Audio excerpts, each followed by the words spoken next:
1752.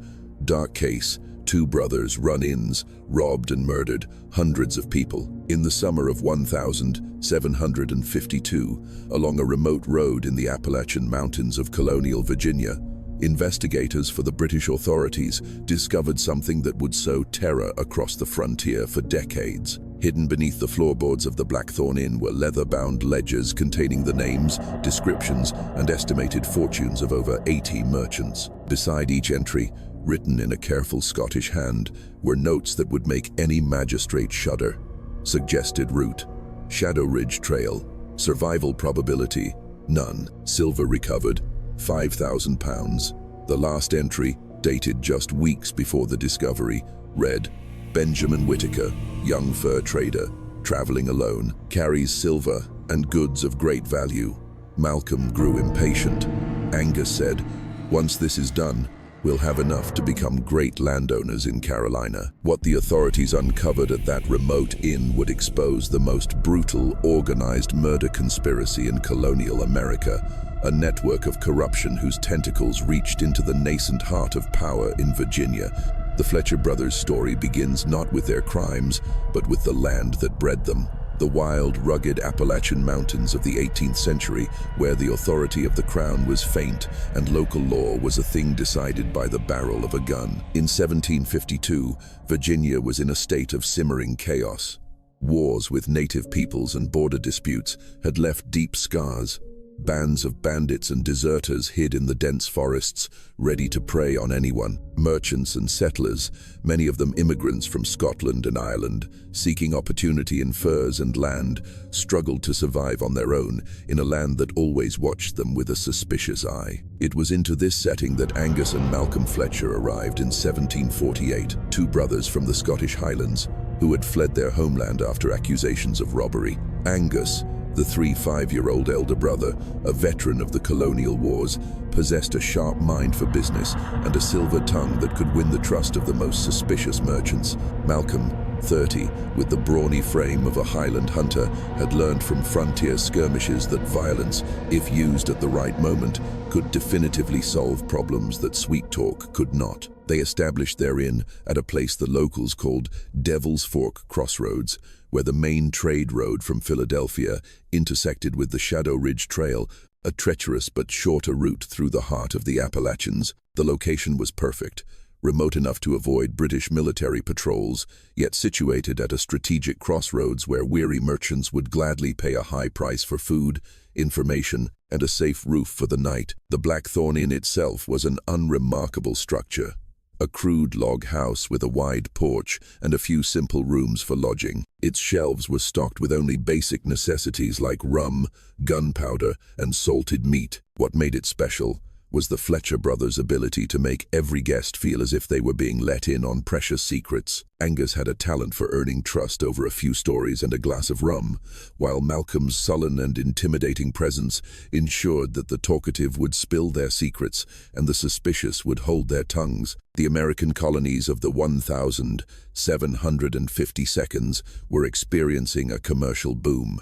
The roads became busy with merchant caravans returning from the western frontiers, carrying vast fortunes. They transported not only furs, silver, and goods, but also their entire life savings, accumulated over years of risky trade. They were wealthy, exhausted from long journeys, and completely unfamiliar with the laws that might protect them. The settlements along this route had mixed feelings about the constant flow of travelers. Their money was welcome, but these were hardened men who had survived harsh winters and deadly encounters. They trusted no one and were quick to draw their weapons if they felt threatened.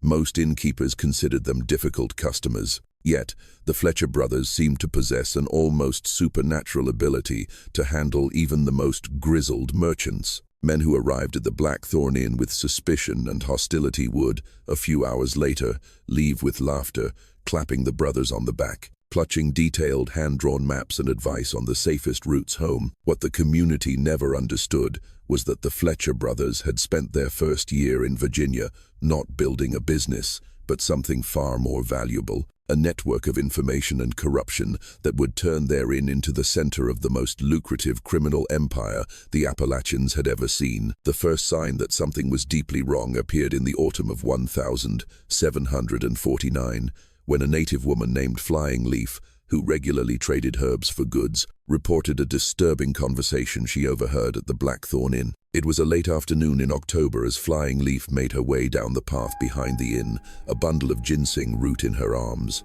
The cool air carried the scent of damp leaves and smoke from the stone chimney. As she neared the kitchen door, she heard voices from within. Angus's thick Scottish accent mingled with a rough, unfamiliar voice. "The Dutchman, Van Horn," the stranger said, "left here 3 days ago with enough silver to buy a plantation.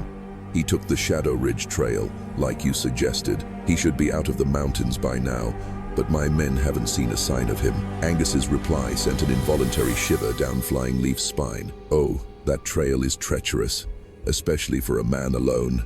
It's a wild country. Anything can happen. Wild beasts, an Indian attack, or a slip of the foot.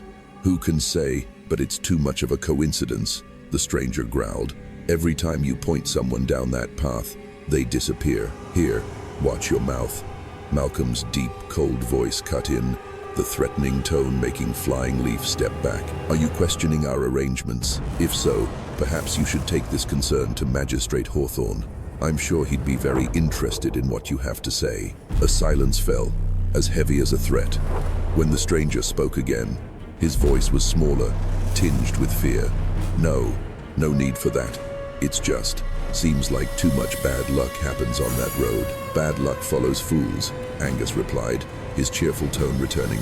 "Now, about your share." Flying Leaf slipped away quietly, forgetting her herbs, her mind in a turmoil. But who could she tell? Magistrate Elias Hawthorne was a regular guest at the inn. The British soldiers were stationed too far away. And what had she really heard? Only words thick with insinuation. She decided to remain silent, a decision that would haunt her for the rest of her life, because within a month, 2 more merchants would vanish on the Shadow Ridge Trail, and the fearful whispers in the settlements would slowly turn into real panic. The script was always the same. A merchant, usually traveling alone or with a single attendant, would stop at the Blackthorn Inn. They would spend a few hours drinking and talking with the brothers, inquiring about the state of the roads. Angus would invariably recommend the Shadow Ridge Trail as a fantastic shortcut, saving a full day's travel. The Fletchers would provide a hand-drawn map, marking safe places to camp, and sell them provisions at a friendly price. The merchants would leave in high spirits, grateful for the innkeeper's kindness, and then they would disappear without a trace, as if swallowed by the forest. By the winter of 1750, the disappearances had become too frequent to ignore. Abigail Whitaker, the widow of a merchant, began her own investigation after her son, Benjamin, failed to return to their Virginia home as planned. Benjamin had written from Pennsylvania, saying he would be traveling through the Appalachians in November and expected to be home before Christmas. When the new year came with no word, Abigail began making inquiries along the route her son had taken. All trails eventually led to the Blackthorn Inn. Yes, the Fletcher brothers remembered Benjamin, a fine young gentleman, they said, very bright and well-spoken. He had left their inn in mid-November, heading south on the Shadow Ridge Trail. Angus even produced a detailed map, showing the exact route he had advised Benjamin to take, carefully marked in ink. "Those mountains are treacherous," Angus explained to Abigail, his face a mask of sincere concern. "We advised him to wait for a larger wagon train, but he was eager to get home. Said his mother was waiting." Malcolm nodded gravely. "I told him to stick to the main road to be safe, even if it was longer. But he was afraid of bandits on the busier routes. He thought the trail would be safer." Abigail left the inn more confused than before. The brothers' story was plausible. Their concern seemed genuine, and it appeared they had tried to help her son. But something felt wrong. A feeling of unease she couldn't name that compelled her to return to the inn twice more in the following months, each time hoping to find a contradiction in their story. She never did. The Fletcher brothers were too careful for such a mistake. As the ice thawed and spring of 1751 arrived, the settlements between Philadelphia and the Virginia frontier began to notice an alarming trend. The number of merchants reported missing along the routes through the Appalachians was rising at an alarming rate. More notably, the disappearances seemed to be concentrated around a specific area, the network of trails branching off the main road, right near the Fletcher Brothers Blackthorn Inn. The response from the local colonial authorities was virtually non-existent. Magistrate Elias Hawthorne, the highest power in the region, publicly blamed the general lawlessness of the frontier. "We have deserters, bandit gangs, and hostile tribes lurking in these mountains," he would often tell concerned citizens. A lone merchant carrying silver is practically offering his life to fate. That is the grim reality here. Privately, however, Hawthorne was growing uneasy with the pattern of disappearances, not because he suspected the Fletcher brothers. On the contrary, Angus Fletcher had become one of his most reliable intelligence sources. The Scotsman seemed to have an uncanny ability to predict where trouble would arise, frequently providing Hawthorne with tips that led to the successful arrest of petty criminals. In fact, the Fletcher brothers had helped Hawthorne solve more cases in their 2 years than he had managed in the entire decade prior. They reported suspicious strangers, pointed out where stolen goods were being fenced, and even provided testimony that helped convict a few actual highwaymen. This cooperation had earned them not only Hawthorne's trust, but also his absolute protection. When Abigail Whitaker persisted with questions about her missing son, it was Hawthorne who told her bluntly to stop harassing honest innkeepers with her baseless theories. "Mrs. Whitaker, the Fletcher brothers have done more for the safety and order of this region than anyone," Hawthorne declared during a tense meeting at his residence in the spring of 1751. "They are model citizens. You should accept your tragic loss and leave innocent men in peace. They have helped me uphold the law," Hawthorne continued, his voice condescending. "They have provided information that has prevented attacks, and they have never asked for anything but the right to conduct their business in peace. Madam, I understand your grief, but it does not give you license to slander respectable men with groundless suspicion." Abigail left the magistrate's home that day, her heart heavy with the knowledge that she would find no justice from the local authorities. But she was not the only one searching for answers, and a network of families of the missing was steadily growing. Meanwhile, the Fletcher brothers were expanding their criminal empire in ways that would horrify even the most hardened outlaws. The Blackthorn Inn had become the hub of an information network that stretched from the ports of Philadelphia to the Carolina frontier. Every merchant who stopped provided invaluable intelligence without realizing it: where they came from, where they were going, what cargo they carried, and most importantly, whether they were traveling alone or in a caravan. Angus meticulously recorded every detail, but not in his public ledger. Hidden beneath a loose floorboard in the wine cellar was a collection of leather journals, a predator's guide to the perfect prey. Each entry contained not just basic information, but sharp psychological analyses that would have impressed a royal spy. Angus had developed an almost scientific method for identifying the most lucrative targets. Merchants traveling alone, who had just completed a major deal, were carrying silver or valuable goods and were headed for a distant colony, meaning their disappearance would not be noticed immediately. But the brothers' criminal genius lay not just in selecting victims, but in the sophisticated support network they had built. The men who carried out the robberies and murders, brutal hunters commanded by Malcolm, were merely the tip of the iceberg. The conspiracy also included Smiths to launder the stolen silver, corrupt officials to derail any investigation, and even fake guides who provided false testimony about the dangers of the mountains to cover for them. By the spring of 1751, the Fletcher brothers' operation had become so successful that it actually spurred economic growth for the nearby settlement. The flow of stolen silver and goods, once skillfully laundered through transactions in Williamsburg, provided capital for new workshops, funded the construction of a chapel, and even paid for the hiring of the region's first schoolteacher. The bitter irony was that this blood-soaked prosperity gave the Fletcher brothers an almost unassailable reputation. They were seen as pillars of the community. They donated generously to public causes, hired locals to work at the inn, and were always polite and helpful to those around them. Yet, behind this respectable facade, the murders continued with frightening regularity. Each one was planned and executed with the precision of a calculated hunt, leaving no trail that could lead back to the Blackthorn Inn. The investigation that would finally bring down the Fletcher brothers' network of crime began not with a magistrate or a patrol of soldiers, but with the iron resolve of a widowed mother determined to find the truth about her lost son. Abigail Whitaker was the wife of a respected merchant who had died of fever, leaving her to raise their only son, Benjamin, on a small Virginia plantation. When Benjamin turned 22, he entered the lucrative but risky frontier fur trade, despite his mother's anxieties. He promised to make just one trip to earn enough money to expand the family farm and settle down. Benjamin kept his promise to return, sending his mother a letter from Pennsylvania in the autumn of 1750, describing his plans to travel home through the Appalachians. He had a successful trip, carrying silver and goods worth nearly £5,000, enough to realize all his dreams. The letter was filled with joy for the future and gratitude for the mother whose hard work had raised him. When Benjamin didn't arrive by Christmas as promised, Abigail initially assumed he might have been delayed by harsh weather in the mountains or had joined another caravan taking a longer route. But as weeks turned into months with no word, she made a decision that would become the key to exposing the Fletcher brothers' conspiracy. She would travel to the frontier herself and retrace the exact path her son had intended to take. Abigail Whitaker was no typical frail gentlewoman.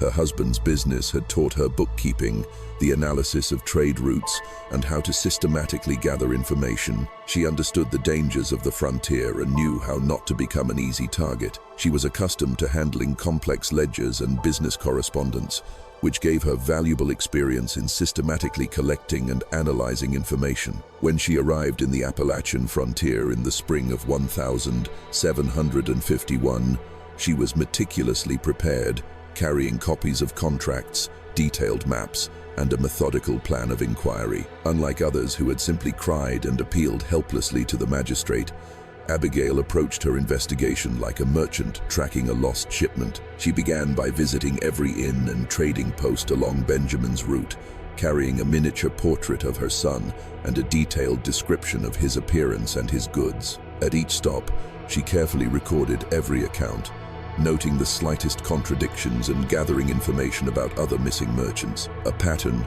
both clear and terrifying, began to emerge. Many remembered Benjamin Whitaker. He was a polite, intelligent young man who always asked detailed questions about the road conditions and paid his bills promptly. But after leaving the Blackthorn Inn in mid-November 1750, he had vanished completely. When Abigail finally reached the Blackthorn Inn in April, she was almost certain it was the last place her son was seen alive. What she didn't anticipate was how thoroughly the Fletcher brothers had prepared for her questions. Angus Fletcher greeted her warmly, expressed deep sympathy for her loss, and immediately produced a ledger showing detailed notes of Benjamin's visit. According to his records, Benjamin had arrived in mid-November, bought some extra provisions, and spent several hours discussing the route south. Angus insisted that he himself had advised Benjamin to take the main road, specifically warning him about the dangers of shortcuts through the untamed mountains. "Your son was a fine young man, Mrs. Whitaker," Angus told her, his Scottish accent laced with sympathy.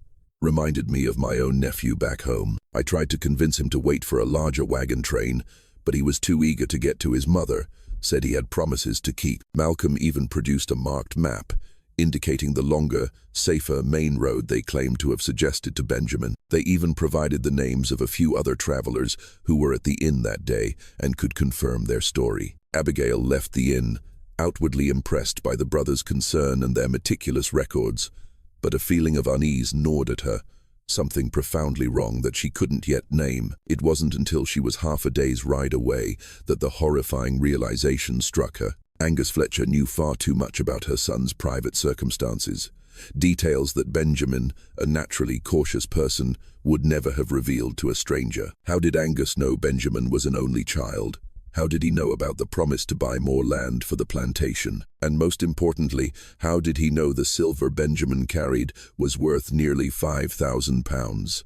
A figure that Abigail herself had only recently estimated and had not mentioned to anyone during her investigation. That night, in a shabby inn room, Abigail Whitaker made a decision that would change everything. Instead of returning to her plantation with haunting questions, she would remain on the frontier and conduct the investigation the local magistrate had clearly refused to perform. She rented a small room in a nearby settlement and began her own intelligence campaign. Using the management and analytical skills she had learned from her husband, she created detailed files on every missing merchant case she could find, mapping the points of disappearance, tracking the patterns, and building a comprehensive picture of what she was now certain was an organized criminal network. Abigail's investigation benefited from several factors. As a respectable widow, she was not seen as a threat, which made the men she spoke to, from other innkeepers to hunters, more forthcoming. Her business experience had taught her how to spot lies and inconsistencies in stories. Most importantly, she had the financial means and the patience to conduct a thorough, systematic investigation rather than the cursory inquiries that had satisfied Magistrate Hawthorne. By the end of 1751, Abigail had documented over 20 cases of merchants who had vanished along routes suggested by the Blackthorn Inn. More significantly, she identified a clear pattern among the victims. They were always men traveling alone or in small groups, carrying significant wealth, and heading to a distant colony, which meant their disappearance would not be discovered for a long time. But Abigail's most crucial discovery came from an unexpected source. It was a conversation with a Scottish immigrant woman named Elspeth, who worked as a cook for an official's family in Williamsburg. Elspeth had grown up in the same remote Highland village as the Fletcher brothers. She possessed information that could utterly destroy them, but she was terrified to reveal it. During a chance encounter with Abigail at a Williamsburg market in early 1752, Elspeth overheard her mention the Fletchers' names. When Abigail expressed a desire to learn more about their origins, Elspeth's demeanor changed abruptly. "Those two," she whispered, glancing around nervously. "They are not who they seem. In Scotland, they were known by different names and a fearsome reputation. Mrs. Whitaker, there are stories about those brothers that would freeze your blood." According to Elspeth, the men calling themselves Angus and Malcolm Fletcher were actually named Angus and Malcolm MacLeod. They had fled the Scottish Highlands in 1747 after being suspected of involvement in a series of brutal robberies targeting tax collectors on remote mountain roads. The local authorities had nearly captured them when they vanished, presumably boarding a ship to the New World under assumed names. "My father was a watchman in the region at the time," Elspeth explained during a secret meeting at Abigail's lodging. "He said the MacLeod brothers had a system. They would find out who was carrying money, then arrange for their men to ambush them in the lonely passes. The victims were usually killed on the spot, whether they resisted or not." This information provided Abigail with a crucial piece of the puzzle. The Fletcher brothers were not opportunistic criminals who had stumbled into murder. They were professional killers who had fled Scotland to escape punishment for identical crimes. Their operation in Virginia was essentially a recreation and refinement of the techniques they had mastered back home. But Elspeth's revelations came at a terrible price. Within a week of sharing this information with Abigail, she vanished from the servants' quarters in Williamsburg. Her employer reported that she had left abruptly in the night, taking nothing but the clothes on her back. No one in the Scottish community knew where she had gone, and she was never seen again. Abigail knew instantly that Elspeth's disappearance was directly connected to their conversation. Somehow, the Fletcher brothers had learned of the cook's disclosure and had acted swiftly to silence her. This meant that Abigail's investigation was no longer a secret, and she herself was now in mortal danger. But instead of retreating in fear, Abigail Whitaker made a decision that demonstrated extraordinary courage and sharp strategic thinking. If the local magistrate couldn't or wouldn't investigate the Fletcher brothers, she would present the colonial governor with evidence so irrefutable, so overwhelming, that he would have no choice but to act. The key to building a solid case, Abigail realized, lay in following the trail of the stolen assets. Every murder committed by the Fletcher network involved the theft of a large amount of silver and valuable goods. That property had to be sold or converted into currency somehow, and that process would leave a trail a persistent investigator could follow. Abigail began spending time in the markets and ports of Williamsburg, visiting silversmiths, fur merchants, and goods agents under the guise of a widow looking to invest her inheritance. What she discovered was a complex network of transactions, all revolving around Elias Hawthorne, the respectable magistrate, and a prominent Williamsburg silversmith named Silas Croft. Abigail learned that Croft had been acquiring an unusually large amount of raw silver and furs, often in quantities that far exceeded what the small-scale hunters and traders he claimed as his sources could possibly supply. More importantly, many of Croft's largest transactions suspiciously coincided with the dates that wealthy merchants had disappeared near the Blackthorn Inn. But Abigail's investigation into Croft's activities uncovered an even more horrifying truth. The silversmith was just one link in a chain that included some of the most influential figures in the Virginia colony. The stolen silver and goods were being systematically laundered through legitimate businesses, with the profits divided among a group that included wealthy merchants, ship captains, and even officials on the colonial council. This discovery explained everything.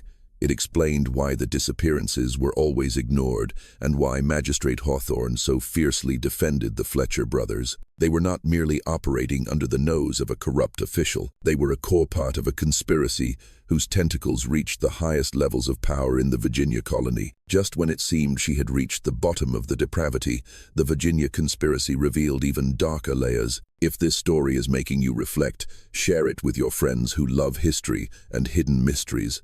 Let's find out what happens next in Abigail Whittaker's perilous investigation. By February 1752, Abigail had compiled a dossier that not only documented the disappearances, but also exposed the entire economic system that made the crimes profitable. Her evidence included copies of transaction ledgers, testimony from anonymous witnesses, and even sketches of personal items she had found during secret searches along the Shadow Ridge Trail. But Abigail understood that all this evidence would be worthless if it fell into the wrong hands. The local officials were either part of the conspiracy or too afraid to oppose it. She needed to find someone with real power, someone who couldn't be bought, threatened, or influenced by the colony's corrupt network. Her solution was to approach Governor Robert Dinwiddie, the highest representative of the British Crown in Virginia, whom she knew had an underlying friction with many local officials. She also reached out to an old friend of her husband's, Colonel George Washington, a rising young officer in the Virginia militia known for his integrity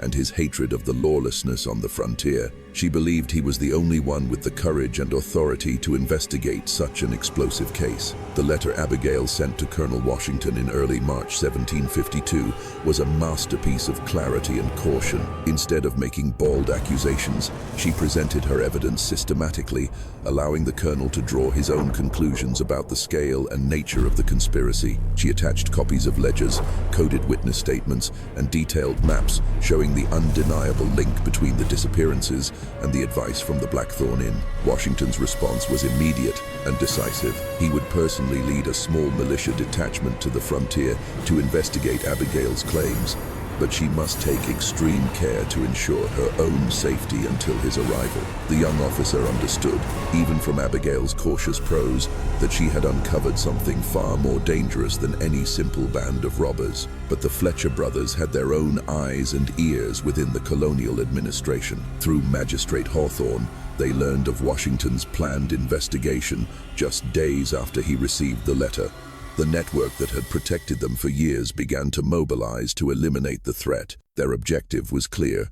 Neither the troublesome militia colonel nor the persistent widow who refused to accept her fate could be allowed to survive. Colonel George Washington arrived at the frontier settlement in late March 1752. He was accompanied by only a few trusted soldiers, disguised as a land survey party to avoid alerting the local authorities. His first meeting with Abigail Whittaker took place in a dilapidated warehouse behind the chapel, where the local pastor had agreed to provide a safe location. What Abigail presented during the nearly 3-hour meeting went far beyond Washington's worst imaginings of the criminal conspiracy's extent. Her meticulously documented evidence revealed not just a series of murders, but a sophisticated criminal empire that had corrupted officials and generated enormous profits. Washington was particularly astonished by Abigail's discovery of the financial network.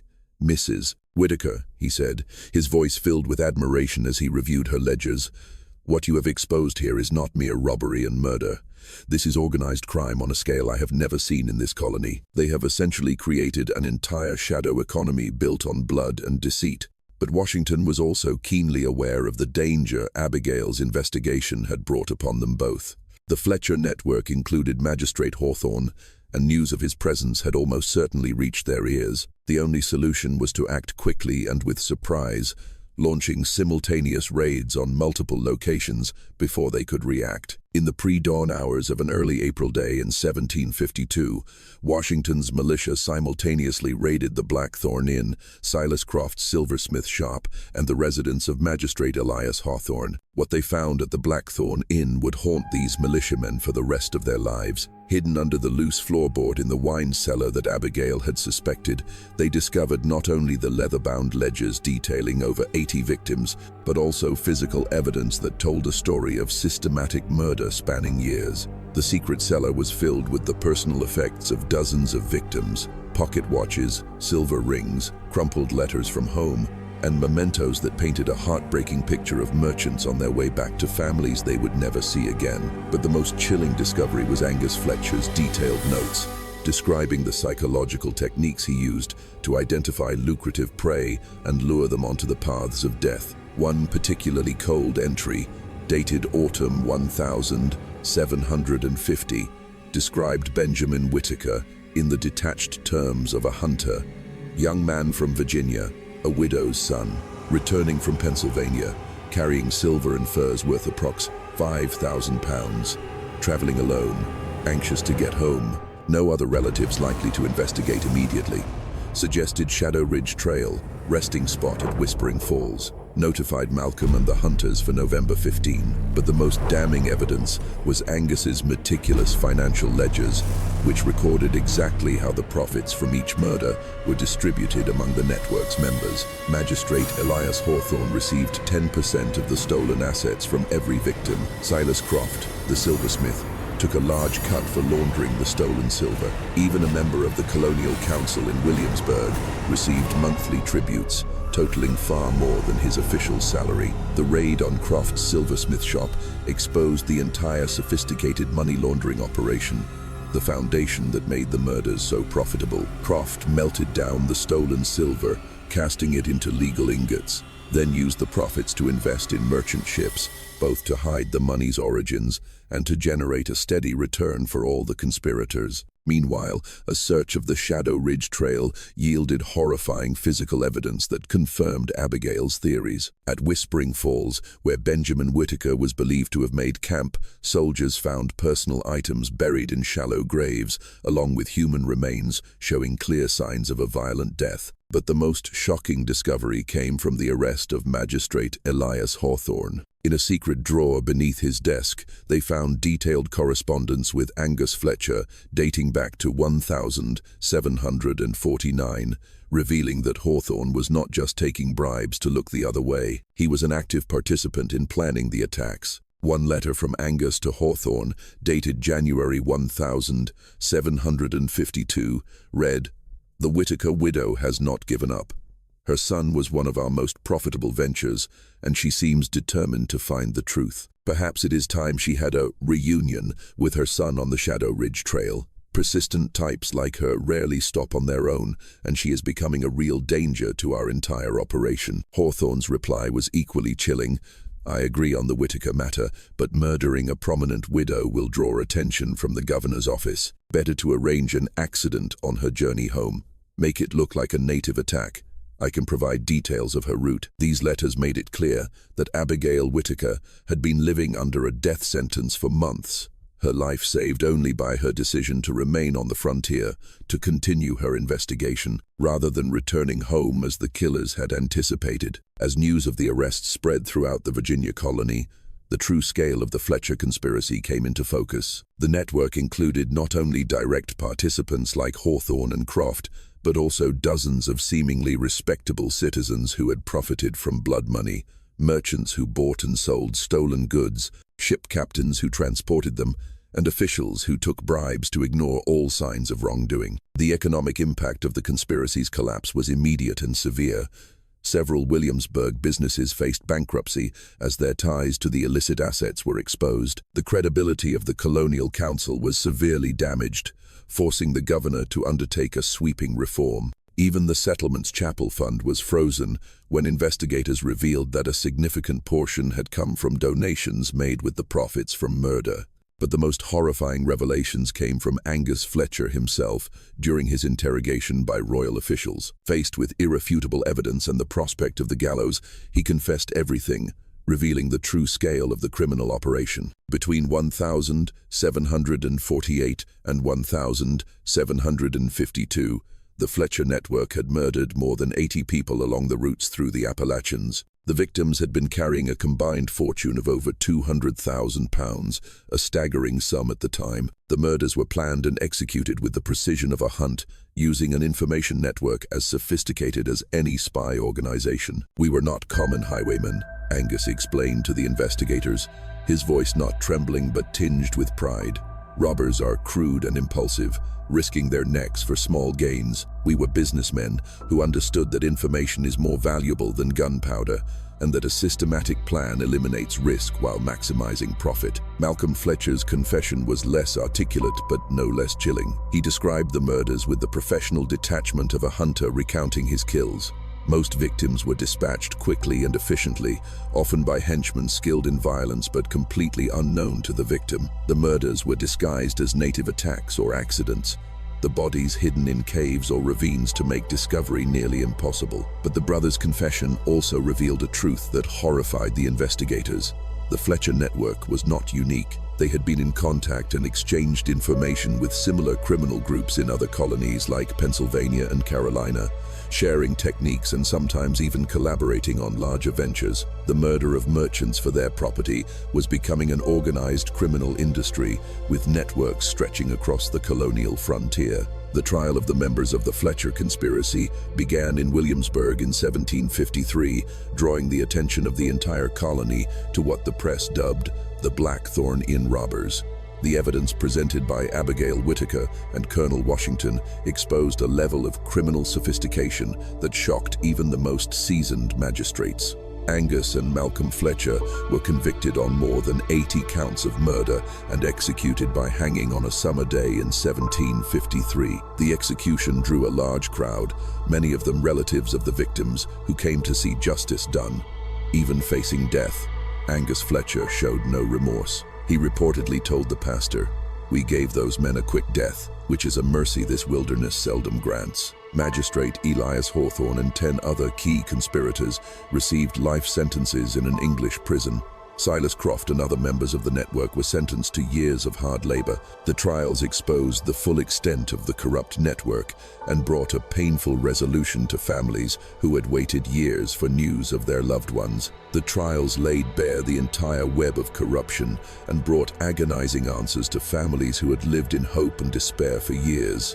Abigail Whitaker became a model of courage and persistence in the colony. She was celebrated throughout Virginia for her determination and sharp investigative skills. The governor offered her a large reward and a land grant, but she declined, choosing to return to her plantation to live a quiet life. But Abigail's victory came at an immense personal cost. She had found the truth about her son's death, but the truth brought no peace.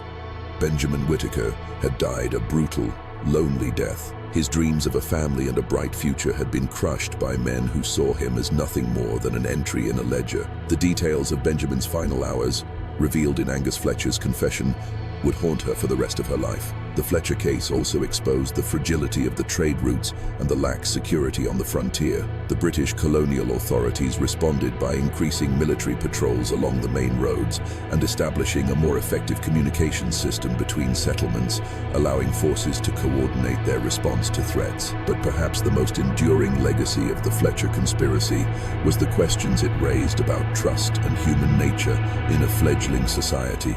The network had survived for years, not just through violence, but primarily through the brothers' ability to cultivate a respectable, helpful facade. They weaponize trust, the natural human tendency to believe those who appear kind, turning it into a tool to identify and murder their victims. The Blackthorn Inn was burned to the ground by the military after the investigation concluded, as if to erase the stain. But Devil's Fork Crossroads, where it once stood, was avoided by merchants and travelers for decades, becoming a landmark associated with gruesome legends. Locals reported feeling an indescribable unease whenever they passed the overgrown plot of land.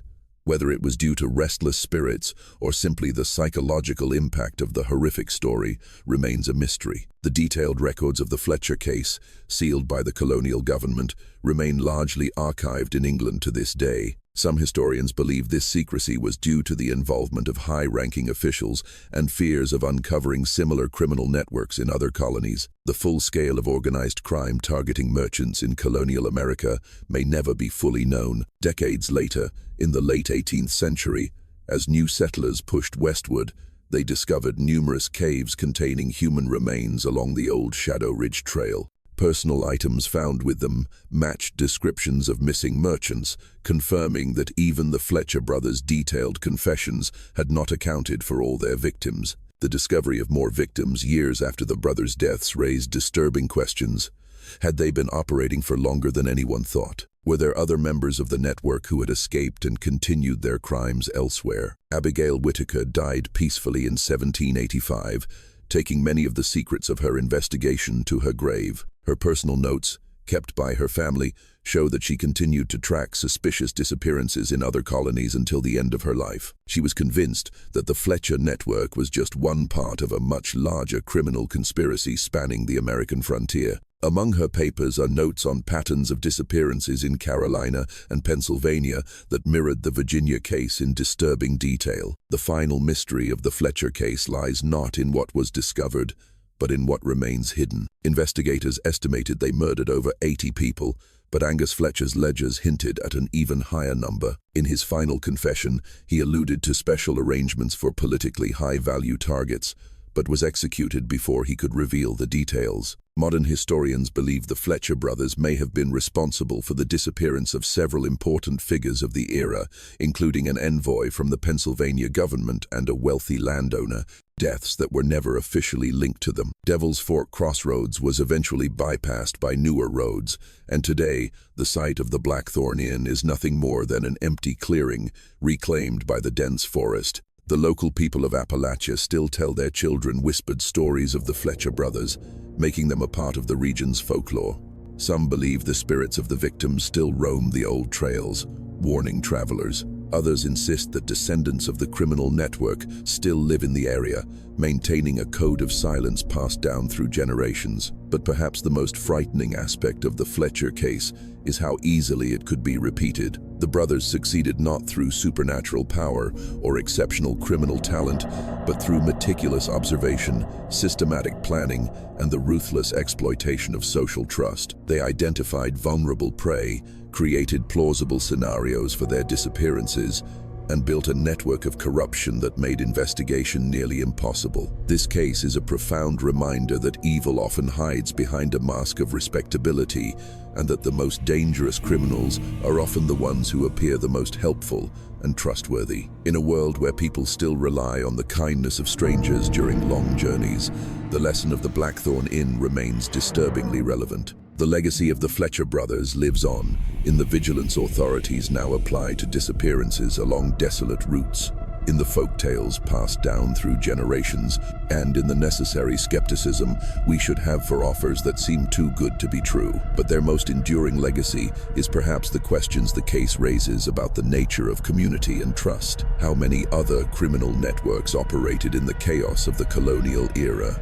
How many missing merchants were victims of organized conspiracies rather than random violence? And, most frightening of all, how many similar operations continue today, hidden behind respectable facades and shielded by networks of corruption that make them nearly impossible to detect? This mystery shows us that the most horrific crimes are often those hidden in plain sight, carried out by people who seem ordinary, friendly, and trustworthy.